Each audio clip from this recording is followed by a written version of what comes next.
Lunch করেন, dinner করেন, দুপুরের খানা খান, রাতের খানা খান, সকালে ব্রেকফাস্ট নাস্তা করেন, কিন্তু এর কোনোটা ইবাদত হয় না, এর কারণে আপনি সওয়াব পাবেন না। কিন্তু রমজান মাসে ভোর রাতে ঘুম থেকে উঠে যে আপনি খাবার খাবেন, এই খাবার খাওয়ার জন্য যে উঠলেন এবং খাইলেন, এর কারণে আপনার অ্যাকাউন্টে আপনার আমলনামা আল্লাহ তাআলা সওয়াব জমা করে দিবেন, আপনি রিওয়ার্ড পাবেন, বিনিময় পাবেন। কেন? কারণ নবী করিম সাল্লাল্লাহু আলাইহি সাল্লাম বলেছেন, তাসাহহারু ফাইন্না ফিস সাহুরি বারাকাহ, তোমরা সাহরির খাবার খাবে ভোর রাতে। রোজার মাসে রোজা রাখতে গিয়ে সাহরির খাবার খাবে। কেন? কারণ সাহরির যে খানা, এই খানাতে আল্লাহ তাআলা বরকত রেখেছেন। এই খানা খাইলে তার জন্য আমাদের স্পিরিচুয়াল, আধ্যাত্মিক বিভিন্ন রকমের উপকারিতা আল্লাহ তাআলা এর মধ্যে নিহিত রেখেছেন। এর মধ্যে খাদ্য শক্তি আছে, আমাদের এনার্জি হবে শরীরে, রোজা রাখতে সহজ হবে। এর পাশাপাশি সাহরির খাবারে আলাদা একটা বরকত আছে, শেফা, বহুবিধ উপকারিতা আমাদের শরীরের, আমাদের মনের জন্য আল্লাহ তাআলা রেখেছেন। এই জন্য সাহরি খাওয়াটা আলাদা একটা ইবাদত। যদি আপনার সন্ধ্যা রাত্রে বেশি খাওয়া হয়ে যায়, সাহরিতে খানা খাওয়ার মতো মুড না থাকে, অন্তত এক ঢোক পানি, একটা খেজুর, সামান্য কিছু খেয়ে হলেও আপনি সাহরি খাবেন এবং তাতে আপনি সওয়াব পাবেন। কোনো কারণে যদি সাহরি খেতে না পারেন, রাতে উঠতে পারেন নাই, অ্যালার্ম বাজছে কিন্তু শুনেন নাই, উঠে দেখেন ফজরের আজান হয়ে গেছে, তাহলে ওই দিনের রোজা কি হবে নাকি হবে না? হবে। মাশাআল্লাহ, বগুড়া মানুষ মাসালা জানে, দেখা যায় রোজা হয়ে যাবে ইনশাআল্লাহ। কারণ এই সাহরি খাওয়াটা ফরজও না, ওয়াজিবও না, এটা সুন্নত। সুন্নত ছুটে গেলে ইবাদত হয় না, ব্যাপারটা সেরকম না। 5 নম্বর আমল হলো, সাহরি তো খাবো ঠিক আছে, কিন্তু সেটা শেষ সময়ে খাওয়া, দেরিতে খাওয়া। সাহরি কি আগে খাবেন না শেষের দিকে খাবেন? শেষের দিকে। কেন? কারণ নবী করিম সাল্লাল্লাহু আলাইহি সাল্লাম বলেছেন, লা ইয়াজালুন নাসু বিখাইরিন মা আজ্জাল ফুতুর ওয়া আখারুস সাহুর।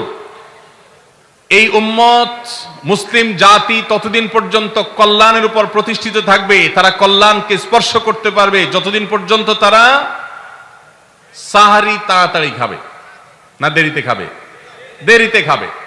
আর ইফতার তাড়াতাড়ি করবে। তাহলে সাহরি দেরিতে খাওয়া হলো সুন্নত। আমাদের দেশে গ্রামে অনেক মুরব্বীরা এখনো আছেন, রাত 12টা, 1টা, 2টা বাজে সাহরি খেয়ে শুয়ে থাকেন।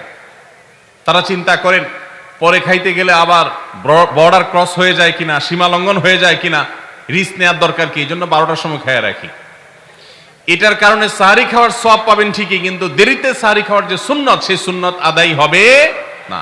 এই জন্য দেরিতে খাবেন।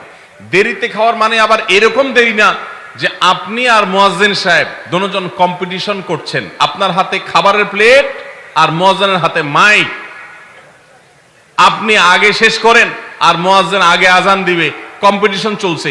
এত দেরি করে একেবারে লাস্ট মিনিট পর্যন্ত খাওয়া সুন্নত নয়। কথা কি বুঝাতে পারছি? কয়েক মিনিটের গ্যাপ রেখে তারপরে খাবার শেষ করবেন। কারণ নবী করিম সাল্লাল্লাহু আলাইহি সাল্লাম সাহরি খেয়ে শেষ করে ফজর নামাজ শুরু করতেন, এর মধ্যে 50টা আয়াত পড়ার মতো গ্যাপ রাখতেন, অর্থাৎ প্রায় 10 মিনিটের মতো একটা গ্যাপ থাকতো। এই জন্য আমরা একটা গ্যাপ রেখে তারপর সাহরি শেষ করব। অর্থাৎ ফজরের আজান যদি হয় উদাহরণস্বরূপ 5টা 25-এ বা 30-এ, তাহলে আমরা 2-4 মিনিট আগে সাহরি খেয়ে শেষ করবো ইনশাআল্লাহ। তাহলে সাহরি দেরি করে খাওয়া, শেষের দিকে খাওয়াটা সুন্নত। আল্লাহ আমাদেরকে আমল করার তৌফিক দান করুন। রমজান মাসে সাহরির নামে একটা নতুন নাটক শুরু হয়েছে এই দেশে, সেটার নাম হলো সাহরি পার্টি। আপনারা শুনেছেন? বিশেষ করে শহরের ছেলেফেলেরা, ইউ পোলাপান, তারা আজকাল ভোর রাতে বন্ধু বান্ধব সহ রেস্টুরেন্টে গিয়া সাহরি পার্টির আড্ডা বাইর করছে। শয়তানি এবং ফাইজলামির আর কোনো জায়গা নাই, সাহরির জন্য পার্টি বাইর করছে, তাও আবার ছেলে মেয়ে একসাথে মিলেমিশে। ভাইরা আমার, সাহরি খাওয়া ইবাদত, এবং সাহরির এই সময়টা দোয়া কবুলের সময়, তাহাজ্জুদের সময়। আল্লাহ তাআলা দুনিয়ার আকাশ থেকে ডেকে ডেকে বান্দাকে ক্ষমা করেন। এই সময়টাতে আড্ডাবাজি করা, এটা হতভাগা ছাড়া আর কারোর কোনো কাজ হতে পারে না। খেজুর দিয়ে সাহরি ইফতার করা, ইফতারে আপনি অন্য যা খান না খান, খেজুর দিয়ে খাবেন। নবী সাল্লাল্লাহু আলাইহি সাল্লাম আদা পাকা আদা খেজুর দিয়ে ইফতার করতেন, যেটাকে রোতাব বলা হয়। আর যদি সেটা না পাওয়া যেত, সাধারণ যে কোনো খেজুর, সেটাও না পাওয়া গেলে একটু পানি খেয়ে তারপর তিনি ইফতার করতেন। আমরা ইফতারে খেজুর খেতে হয় সুন্নাহ, এটা আমরা জানি, কিন্তু যেটা জানি না সেটা হলো সাহরিতে খেজুর খাওয়া। ভোর রাতে সাহরিতে খেজুর খাওয়া সুন্নত, এটা আগে কে কে জানতেন? হাত তোলেন। আগে জানতেন? মাশাআল্লাহ, হাত নামান। গত বছর রমজানে সাহরিতে ভাত তরকারি যাই খাইছেন না খাইছেন, একটা হলো খেজুর খাইছেন, কারা কারা হাত তোলেন? মাশাআল্লাহ, এদিকে সব আমল করা মানুষ, মাশাআল্লাহ। তাহলে তার ওয়াজ টোয়াজের কোনো দরকার নাই। এত নলেজেবল মানুষ, এত আমলদার মানুষ যদি এলাকায় থাকে, তাহলে ওয়াজের দরকারটা কি? আল্লাহ আমাদের সবাইকে আমলের তৌফিক দান করুন। ভাইরা আমার, ইফতারে খেজুর খাওয়া যেমন সুন্নাত, সাহরিতেও খেজুর খাওয়া সুন্নাত, কিন্তু খেজুর খাওয়া কোনো ফরজ ওয়াজিব না। খেজুরের দাম বেশি হয়ে গেছে, আপনি কিনতে অপারগ। যদি একটা খেজুরও পুরো রমজানে না খান, আপনার রোজার কোনো অসুবিধা হবে। তবে নবী সাল্লাল্লাহু আলাইহি সাল্লাম যেহেতু ইফতার এবং সাহরিতে খেজুর খেতেন, আর খেজুরে প্রচুর পরিমাণ সুগার আছে, উপকারী, যেটা মানুষের স্বাস্থ্যের জন্য উপকারী, প্রচুর পরিমাণ এনার্জি আছে, খাদ্য শক্তি আছে, সারাদিন রোজা রেখে আমাদের যে সুগারের ঘাটতি হয় সেটা পূরণ করার জন্য সহায়ক হয়। এই জন্য সাহরি এবং ইফতারে খেজুর খাওয়া এমনিতেও উপকারী।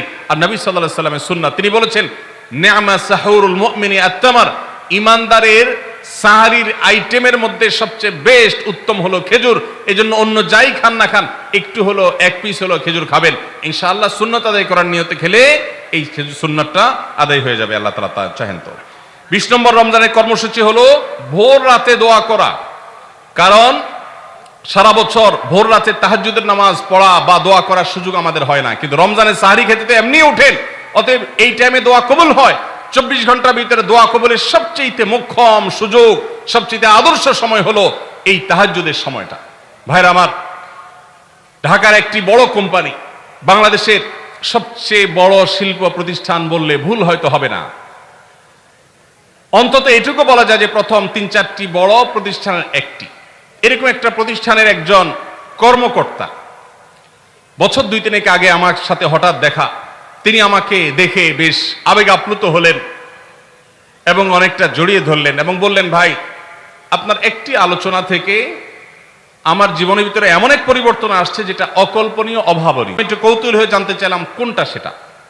তখন তিনি বললেন, ভাই, আমার জীবনে এমন একটা রোগ হয়েছে, যেই রোগ ট্রিটমেন্ট করার জন্য দেশে বিদেশে বিভিন্ন জায়গায় গিয়েছি, কোনো চিকিৎসা এর আমি পাই নাই। শেষ পর্যন্ত আশাহত হয়ে চাকরি ছেড়ে দিয়ে, শহর ছেড়ে দিয়ে গ্রামে গিয়ে বসবাস করা শুরু করছি এবং মৃত্যুর জন্য অপেক্ষা করছি। এর মধ্যে আপনার একটা আলোচনার ক্লিপ আমার চোখের সামনে আসলো সোশ্যাল মিডিয়ায়, তো এটা শুনলাম। সে আলোচনাটা ছিল, আল্লাহর কাছ থেকে অসাধ্য সাধন করার সময় হলো ভোর রাত, তাহাজ্জুদের সময়। আমি এই আলোচনা পুরোটা শোনার পর ওই রাতেই আমি ঘুম থেকে উঠে ভোর রাতে তাহাজ্জুদ পড়ে আল্লাহর কাছে বুক ভাসিয়ে মন ভরে কাঁদলাম, দোয়া করলাম।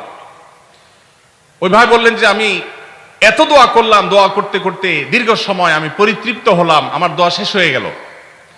এরপর দোয়া করে শেষ করার পর ফজর নামাজের সময় হয়ে গেছে, আমার ফিল হলো, অনুভব হলো যে আমার শরীরে আর কোনো রোগবালাই এখন মনে হয় নাই। এবং তিনি গত 2 দিন আগেও তার সাথে আমি দেখা করলাম ঢাকায়, গতকালকে দেখা করলাম, 2 দিন আগে না, মাত্র 1 দিন আগে দেখা করলাম। তিনি এখন সুস্থ সবল হয়ে আবার তার চাকরিতে ফিরে গিয়ে স্বপদে সমহিমায় আছেন। তিনি এক সহকর্মীকে ডেকে আমার সামনে বলছেন, এই তোমরা বলো তো, আমি আগে শারীরিকভাবে বেশি ফিট ছিলাম নাকি এখন বেশি ফিট? তখন তার সহকর্মী আমার সামনে বলছে, স্যার, আপনি আগে অনেক বেশি রাগারাগি করতেন, আপনি হট মেজাজি ছিলেন, অনেক বেশি অসুস্থ হয়ে যেতেন কিছু হলেই, কিন্তু এখন আপনি সে আগের সময়ের তুলনায় অনেক বেশি সুস্থ এবং ফিট। তিনি বললেন, ভাই, ভোর রাতের দোয়ার প্রভাব এত বেশি, তাহাজ্জুদের সময়ের দোয়া এত গুরুত্বপূর্ণ যে এই এক দোয়া আমার জীবনকে আমূল পরিবর্তন করে দিয়েছে।